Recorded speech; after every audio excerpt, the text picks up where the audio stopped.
Anbernic is one of the most well-known producers of retro handheld emulators in the world, and it's definitely the most covered brand with its almost nonsensical number of product releases. Just last year, they released 11 different devices, and in 2025, they're not showing any signs of slowing down. And among their handhelds, the RG35XX is likely their most popular series for its amazing value. It's been known to have decent build quality and performance at an affordable price point. So when Anbernic announced the RG35XX Pro, it comes with certain expectations. But before that, let's take a look at the ones that came before. This is the RG35XX, the original one at least. Some of you might know that the RG35XX was my very first retro handheld console, and it's what got me into the hobby in the first place. It had that sturdy build quality, which was surprising for its price point. It had decent face buttons and the D-pad, and of course the shaky shoulder buttons, or rattly, I should say.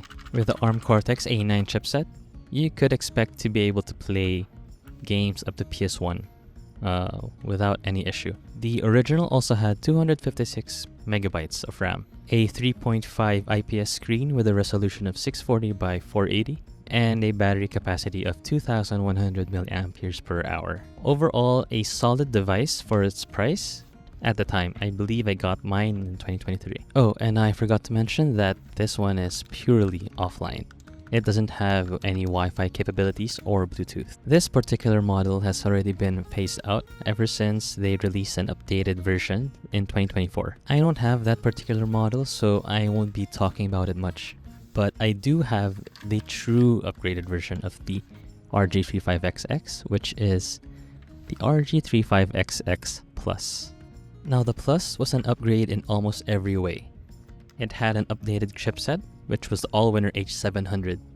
The Allwinner H700 is the bread and butter of the RG35XX series. With the upgraded chipset, you could play up to GameCube or Sega Saturn, but of course your mileage may vary. You'll have to tweak a bit of the settings for you to get the frame rates that you want and the resolution that you want. But I would honestly not get this for GameCube emulation. It's still not that strong. Aside from the chipset, you get an upgraded 1GB RAM and a bigger 3,300 milliampere per hour battery. You still get the 3.5 IPS screen at the same resolution as before. And in addition to the other upgrades, this one finally has Wi-Fi and Bluetooth. Other noticeable changes from the console itself is that you can now access the battery from behind. You just need to unscrew this screw over here. And you'll also notice that the rear buttons, or the bumper buttons, are angled slightly for a better hand feel, I guess.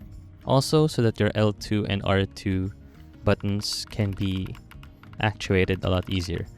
This was probably inspired by the custom crowd that were 3D printing their own back buttons. So it's great that Anbernic adjusted it as well on this model. You'll also notice that they changed the screws that they were using. You can now use Torx screws, I believe these are, to access the device. And of course, the signature rattle, it's there as well. You can also tell that Anbernic tried something different with the shell of this one, since if you follow the lip of the outer shell itself, you can see that the two panels aren't quite as lined up, especially here at the top portion where you have the mini HDMI port. The transition isn't that seamless. You can tell that there's a bit of an underbite. Anyway, it's not that big of an issue, and it's still a great device. So, some special mentions. These are 35XX devices as well, but they're probably considered cousins compared to the vertical devices that we've been talking about earlier on. So, to begin with, the RG35XX And of course, the obvious difference is that this is in a horizontal form factor, and it has two joysticks. Aside from the two joysticks, it also adds two speakers, so you finally get stereo speakers compared to the older iterations of the RG35XX. One of the great things with the RG35XX is that with the additional joysticks, you could properly enjoy more PSP games, or for other retro consoles that can make use of it. And now, the final special mention, it's the RG35XX SP. Now this was 2024's darling. A lot of influencers and YouTubers really found this to be their favorite of the year. And I can't help but agree, especially for the Anbernic consoles. While they weren't the first ones to make a flip-style retro handheld, they were the first ones to do it in such a great way, where the hinge and the overall feel of it was just right. Although there were problems with the V1, which is the one that I have here, where the face buttons were really, really loud. And they have since released a V2, which probably mostly fixed their issues. But yeah, this basically has the exact same specs as the other consoles as well, minus the joysticks and the stereo speakers that the RG35XX had. I just wanted to include it because it's one of my favorite RG35XX devices. And finally, let's talk about the RG35XX Pro. So the reason why I wanted to talk about the other consoles first was that we could at least compare what makes this Pro. By the way guys, just a quick disclaimer, this unit was sent over by Lit NXT for review. They didn't ask me to make a video, and no money was exchanged in any way. So if you do want to check them out, I'll leave the link down below, as well as other links for the other devices I talked about earlier. I mean, right off the bat, I love the transparent teal color. And the moment you pick up the device, it just feels a lot more premium than I'm used to, especially for Anbernic RG35XX devices. While they don't feel cheap at all, there is that budgetness of it. But, I mean, this handheld feels dense. The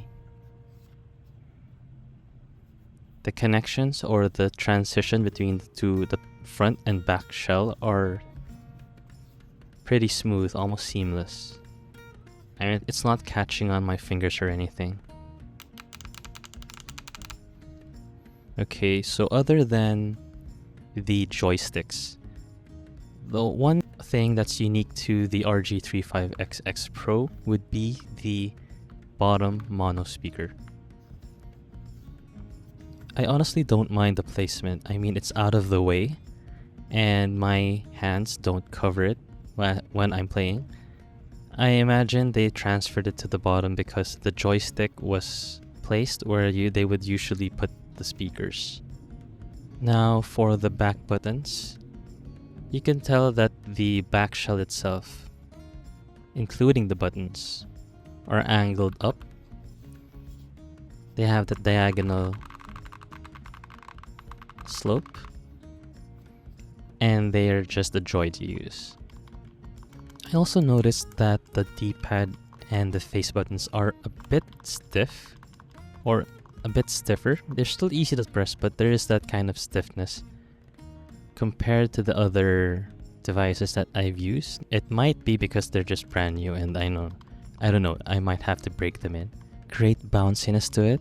These membranes feel really, really good. The only micro switches that I can tell are the shoulder buttons, and of course the L3 and R3. Not noisy at all. Very, very nice. I like it very much. While I do like the placement of the speakers, I do not like the placement of the headphone jack. I think they could have found a way. Well, you can see from the transparent shell how tightly packed it is already. I'm not quite sure how they could have done it, but I really wish that they put the audio jack at the bottom, because having it dangling out like upward is gonna be a hassle. Okay, let's finally talk specs. Okay, why is this Pro?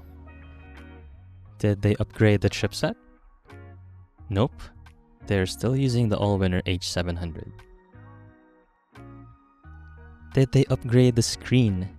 Is it a higher resolution? Nope.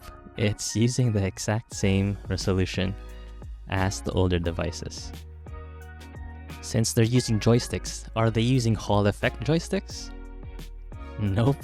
They're using the exact same joysticks that are on the RG35XX. How about the RAM? Surely they would have gone for a bigger RAM. Nope. They're still using 1 GB of RAM. Which is crazy because they just released the RG34XX SP with 2 GB of RAM.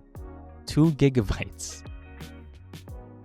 Then surely they increased the battery capacity. No, it has an even lower battery capacity than the rest.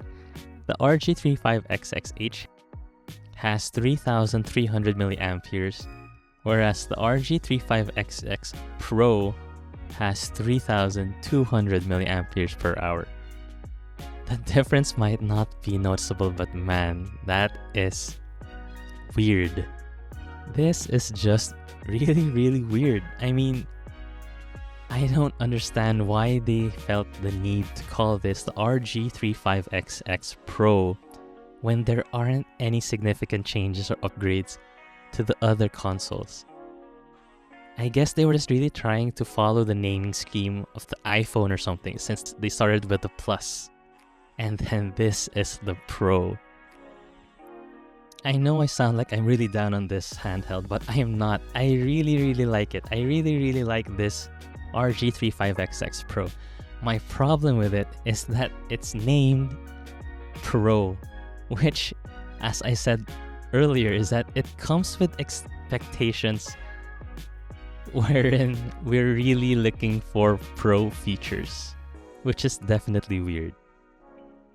I really think that they shot themselves in the foot with this one. They should have just named it the RG35XX because the RG35XX has the exact same specs. This is basically just the vertical version of the RG35XX. And that's not a bad thing. I really like this handheld. I've spent so much time with it actually. It's been a few weeks already, and I'm really enjoying my time with it. This could even be the best RG35XX device that you can get right now. But of course, it'll depend on your preference, if you like it in horizontal, or maybe even if you like the RG35XX SP. But the SP doesn't have any joysticks. You do get the flip, but you don't get the joysticks for a full experience with other gaming consoles that makes full use of the joysticks. So between the RG35XX and the RG35XX Pro, or V, I would much prefer the RG35XX Pro. Okay, in conclusion, would I recommend this handheld? Yes, I would definitely recommend the RG35XX Pro.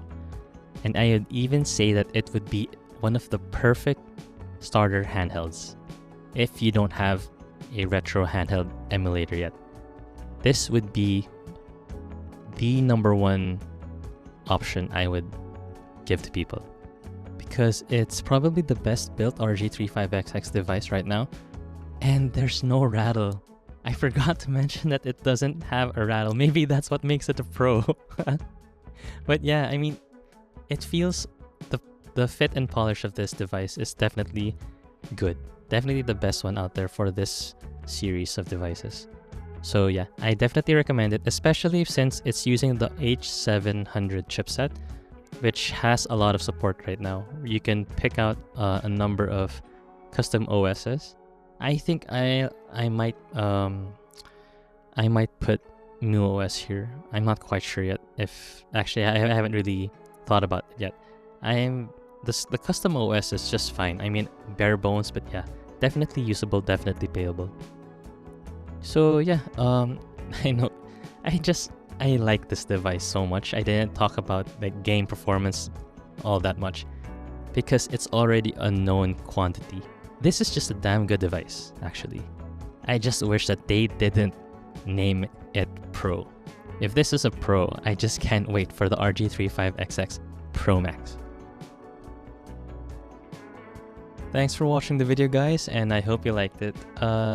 If you really liked it, leave a like and maybe even consider subscribing to the channel. We're closing in 1,000 subscribers, and thank you so much, guys. This is definitely crazy. I never would have thought that I'd even reach this many subscribers. And well, that's it. Thanks again, and I hope to see you guys in the next video. Bye.